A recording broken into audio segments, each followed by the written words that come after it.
We still don't know if this coronavirus outbreak will become a horrific worldwide pandemic or not, but what we have seen so far is definitely very alarming.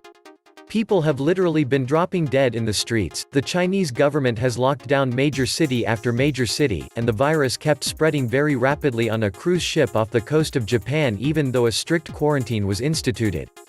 Scientists that have studied the virus are telling us that it could be 20 times more lethal than the flu, and it binds to human cell receptors much more easily than the SARS virus did. Unfortunately, because the epicenter of this crisis is on the other side of the globe, most Americans are simply not paying much attention to it. In fact, most of the people that my wife and I have been talking to and hearing from don't think that the coronavirus is much of a threat to the United States at all. And if the coronavirus does start to become a problem in this country, a new survey has found that most Americans are quite confident that the government can handle it. More than 3 in 4 Americans say they are very confident or somewhat confident in the U.S. federal government's ability to handle a coronavirus outbreak. A Gallup poll has found a higher level of confidence than in previous health scares. Gallup said the results were from a February 3 to February 16 poll that began just days after the Trump administration announced it would suspend entry of foreign nationals who had been to China in the previous 2 weeks. Hopefully this coronavirus outbreak will not explode in North America and our normal lives will not be disrupted. But considering what is happening over in Asia, it would definitely be prudent to take some precautions. Unfortunately, most Americans are not really doing much of anything to prepare for a potential pandemic at this point. If a pandemic does not materialize, that won't be a problem.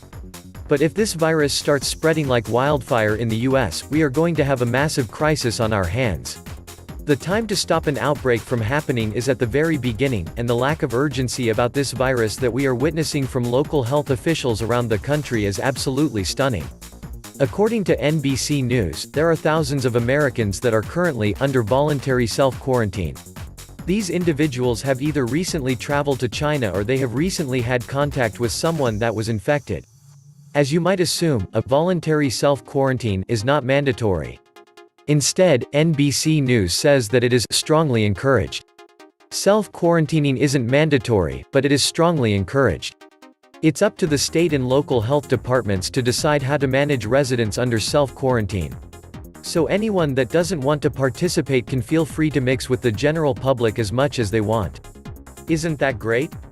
And since it is up to the state and local health departments to decide how to manage residents under self-quarantine, there is no single set of standards that is being followed. In other words, state and local health officials are free to make things up as they go along. We aren't talking about a small number of people either. In fact, more than 5,000 people are under self-quarantine in California alone. The California Public Health Department said there are more than 5,400 such people in the state. In Washington state, 745 people have been asked to self-quarantine. Georgia health officials identified about 200 travelers. The Michigan Department of Health and Human Services said more than 300 people were referred for monitoring. All it takes is a couple of super spreaders to get a real good outbreak going, and to see such a lack of concern about preventing the spread of this disease is quite disheartening. And this lackadaisical attitude has even extended to actual victims that have been confirmed to have the virus.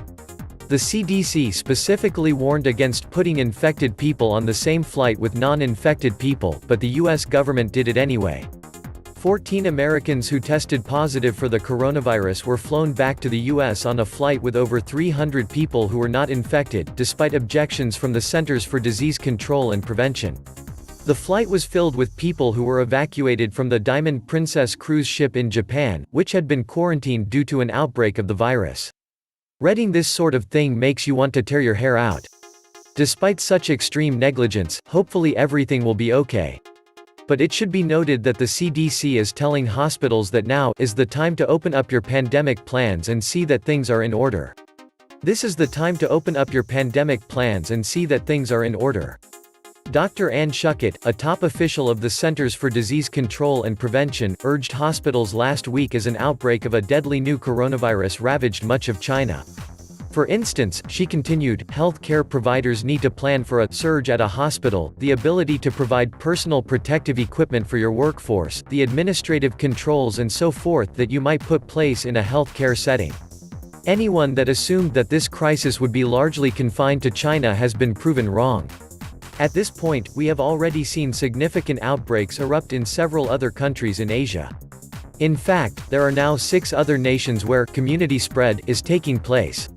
Japan, Singapore, South Korea, Taiwan, Thailand, Vietnam. Perhaps the most notable outbreak on that list is in South Korea.